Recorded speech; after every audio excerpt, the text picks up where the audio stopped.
سيدنا ومولانا محمد وعلى آل سيدنا ومولانا محمد وبارك وسلم. عن سهل بن سعد رضي الله تعالى عنه قال أن رسول الله صلى الله عليه وسلم قال يوم خيبر لأعطين هذه الراية غدا رجلا يفتح الله على يديه يحب الله ورسوله ويحبه الله ورسوله. لمبی حدیث ہے. حضرت سیدنا علی رضی اللہ تعالیٰ عنہ کی فضیلت، بلکہ اسلام کے اوپر، مسلمانوں کے اوپر ان کے احسان کا تذکرہ، خیبر کا قصہ ذکر کر رہے ہیں کہ خیبر والے دن اللہ کے نبی صلی اللہ علیہ وسلم نے ارشاد فرمایا کہ کل میں جھنڈا ایک ایسے آدمی کو دوں گا جس کے ہاتھ پہ اللہ فتح عطا فرمائیں گے. اور یہ بات اس لیے آپ صلی اللہ علیہ وسلم نے ارشاد فرمائی تھی چونکہ اس سے پہلے سیدنا ابو بکر رضی اللہ تعالیٰ عنہ کی سرکردگی میں مسلمان لشکر حملہ آور ہوا تھا. یہ قصہ ہے قلعہ ناعم کا. سب سے پہلے جس قلعے پر مسلمانوں نے حملہ کیا وہ قلعہ ناعم تھا. خیبر کی مہم کل 3 مہینے کی مہم تھی، جس میں 8 بڑے قلعے اور کوئی 11-12 چھوٹی چھوٹی گڑیاں تھی، چھوٹے قلعے تھے، جن میں سب سے مضبوط قلعہ ناعم تھا. قلعہ زبیر، قلعہ نزار، قلعہ ابی، قلعہ سلالم، قلعہ وطی، قلعہ قموس، یہ مشہور قلعے تھے وہاں کے. چنانچہ سب سے پہلا ٹاکرا قلعہ ناعم میں ہوا، فتح نہیں ہوئی. اگلے دن سیدنا عمر رضی اللہ تعالیٰ عنہ کو بھیجا، اس دن بھی فتح نہیں ہوئی. اب یہ تیسرا دن آیا. رسول اللہ صلی اللہ علیہ وسلم نے اس وقت یہ بات ارشاد فرمائی. شام کو جب لشکر واپس ہو گئے اپنے اپنے پڑاؤ میں، وہ تو پہلے سے قلعے کے اندر تھے یہودی، مسلمان بھی اپنے خیموں میں واپس آئے. پھر اللہ کے نبی صلی اللہ علیہ وسلم نے یہ بات ارشاد فرمائی کہ کل میں جھنڈا ایسے آدمی کو دوں گا جس کے ہاتھ پہ اللہ فتح بھی عطا فرمائیں گے، اور وہ آدمی اللہ سے اور اس کے رسول سے محبت رکھتا ہے. اللہ اور اس کے رسول بھی اس سے محبت رکھتے. گویا کہ اللہ کے نبی صلی اللہ علیہ وسلم نے اس بات کی شہادت اور گواہی دے دی کہ اللہ علی سے محبت رکھتے ہیں. اور یہ بات بھی دلچسپ ہے کہ سیدنا علی لشکر کے ساتھ نہیں گئے تھے.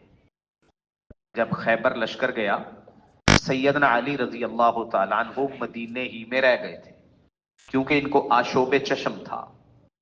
آنکھوں کی جو بیماری عموماً آ جاتی ہے گرمیوں میں، وہی بیماری تھی.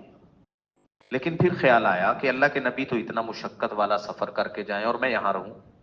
چنانچہ بعد میں پہنچ گئے، اور پھر اللہ رب العزت نے ان کے ہاتھ وہ فتح عطا فرمائی. رات کو سارے سوچتے رہے.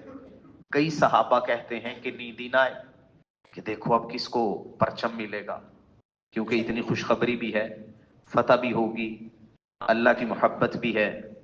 ہر ایک کی تمنا تھی کاش پرچم مجھے مل جائے. صبح ہوئی، اللہ کے نبی صلی اللہ علیہ وسلم نے پوچھا علی کہاں ہے؟ لوگوں نے بتایا کہ ان کو تو یشتکی عینیہ، آنکھوں میں تکلیف ہے، اشوب چشم ہے. نبی اکرم صلی اللہ علیہ وسلم نے کہا کہ کوئی مسئلہ نہیں، پھر بھی بلاؤ علی کو. علی آئے. آنکھیں صحیح طرح سے کھل نہیں رہی تھی، آنکھوں پہ کپڑا رکھا ہوا تھا، یوں دیکھتے آ رہے تو تکلیف زیادہ تھی. نبی علیہ الصلوۃ والسلام نے آنکھوں میں دھتکارا، ایسے کیا. ایک روایت یہ، ایک یہ یوں کر کے یوں آنکھوں میں تھوک لگا دیا. اسی وقت سیدنا علی رضی اللہ تعالی عنہ کا بیان ہے کہ آنکھیں ایسی ہوگی جیسے کچھ تھا ہی نہیں. اتنی پر اثر اور یکدم ٹھیک کرنے والی دوائی آج تک دنیا میں ایجاد نہیں ہوئی. یہ صرف میرے نبی کے تھوک میں یہ خاصیت تھی. بہرحال سیدنا علی رضی اللہ تعالیٰ عنہ کو اللہ رب العزت کے نبی صلی اللہ علیہ وسلم نے جھنڈا عطا فرمایا. اور پھر ان کو کچھ ہدایات دی، ان کا تذکرہ بعد میں. پھر ٹاکرا ہوا، ادھر سے مرحب نکلا. مرحب اور اس کے بھائیوں کے ذمے تھا اس قلعے کی حفاظت کرنا. بڑے رجز پڑتا ہوا وہ سامنے آیا. اب جو سیدنا علی رضی اللہ تعالیٰ عنہ نے وار کیا، انہوں نے بھی رجز پڑھا، جنگی شعر جو پڑھتے ہیں. انا الذی سمتنی امی حیدرا کلیث غابات کریہ المنظرا. میں وہ ہوں جس کا نام اس کی ماں نے شیر رکھا ہے. حیدر کہتے ہیں جب شیر حملہ کرتا ہے. تو سیدنا علی رضی اللہ تعالیٰ عنہ کی والدہ نے ان کا نام اسد رکھا تھا، جن کا مطلب ہوتا ہے شیر. جناب ابو طالب نے رکھا تھا زید، اور ان کا علی نام رکھا تھا اللہ کے نبی صلی اللہ علیہ وسلم نے. تو انہوں نے وہی اشارہ کیا کہ میری ماں نے بھی چونکہ میرا نام شیر رکھا، اور اب چونکہ حملہ کر رہے تھے اس لیے شیر کے لیے جو لفظ حیدر استعمال ہوتا ہے یہ استعمال کیا.